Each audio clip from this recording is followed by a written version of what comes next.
Un corso innovativo, sicuramente quello che proponiamo oggi ai nostri iscritti. Parleremo di intelligenza artificiale applicata alla metodica sanitaria, quindi l'innovazione che investe anche la sanità. L'infermiere in questo può essere aiutato dall'intelligenza artificiale, pensiamo solamente a una rilevazione di parametri vitali con degli alert che ti dicono quando i range vanno fuori, quando la situazione rischia di degenerare, o essere aiutati anche nella compilazione dei turni, della documentazione sanitaria, e questo lascerebbe sicuramente più tempo da dedicare ai pazienti per quanto riguarda l'assistenza. Anche nel triage può essere applicato l'intelligenza artificiale con delle valutazioni che poi non devono prescindere dalla valutazione umana, perché comunque ricordiamo che l'intelligenza artificiale non sostituisce l'operato dell'infermiere, ma lo incentiva in una assistenza migliore sicuramente. Le tecnologie e soprattutto l'intelligenza artificiale sono un potente strumento per il lavoro quotidiano dei professionisti sanitari. Ma come tutte le nuove tecnologie, da una parte hanno e offrono potenzialità incredibili, ma dall'altra parte ancora oggi non sono mature a sufficienza per non sbagliare. E quindi tutti i professionisti sanitari, in questo caso gli infermieri in particolare, devono avere coscienza dello strumento che stanno utilizzando, ma non debbono trovare le condizioni per farsi sostituire. E quindi ogni infermiere ha la necessità di rappresentare questo cambiamento con responsabilità e con soprattutto un istinto di protezione nei confronti della professione e delle persone che noi assistiamo. Quindi utilizziamo questi strumenti, ma dobbiamo essere consapevoli di fare attenzione a come li utilizziamo, ai risultati che molte volte ci danno, che devono essere appunto dei risultati sotto la nostra verifica, sotto la nostra attenzione. La giornata di oggi è molto interessante, ormai l'intelligenza artificiale è entrata in maniera improvvisa e anche abbastanza veloce nei contesti, in tutti i contesti.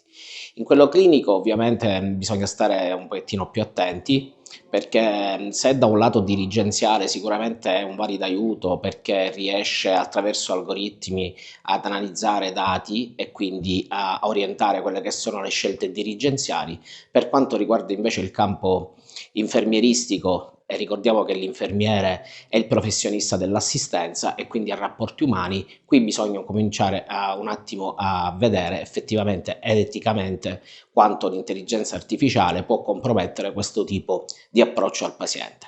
No, non siamo macchine, le macchine ci possono aiutare, però sostanzialmente, come dirò adesso in apertura, quando ho provato per la prima volta l'intelligenza artificiale, io ho posto la domanda come stai, mi ha risposto sono una macchina, non ho sentimenti. L'ho riproposta questa mattina, visto che devo moderare questa giornata, e mi ha risposto grazie, bene, tu come stai? Ecco, questo qua fa riflettere. Allora, siamo qui oggi, intanto ringrazio l'OPI Agrigento e quindi tutto l'ordine degli infermieri, appunto per averci invitato a presentare su un tema molto caldo, molto attuale, che è quello dell'intelligenza artificiale nel settore sanitario.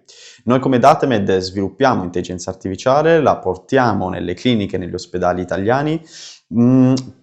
Cos'è l'intelligenza artificiale? Semplicemente uno strumento che facilita e automatizza task ripetitivi, complessi e manuali.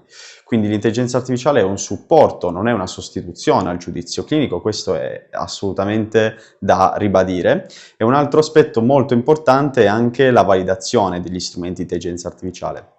Si sa che ora la tecnologia va più avanti rispetto alle normative, va più veloce rispetto alla burocrazia, e quindi è importante un aspetto rigoroso di validazione clinica nelle strutture ospedaliere per essere efficace, con meno errori possibili e più diciamo, formazione anche per il personale sanitario. L'applicazione dell'intelligenza artificiale in ambito clinico è diciamo, un campo, un settore molto delicato, perché come sappiamo tutti l'intelligenza artificiale, soprattutto se visto all'inizio, tende ad allucinare e quindi a dare informazioni non veritiere ma create sul momento. Quindi per contenere e ridurre al minimo queste possibilità, oltre al fatto, come ha detto Dario, che ci deve essere sempre un controllo umano a un certo punto del processo, quello che facciamo noi è di limitare le fonti da cui i modelli di intelligenza artificiale prendono i loro dati, in modo tale che per dare una risposta su un quesito clinico non venga presa tutta la conoscenza dell'internet, ma solamente le banche dati più autorevoli, e da queste banche dati più autorevoli solamente gli articoli che sono più pertinenti per quella domanda o che hanno portato dei risultati significativi, che sono stati pubblicati su riviste di un certo tipo e che sono quindi affidabili per la pratica clinica e non per un uso generalista.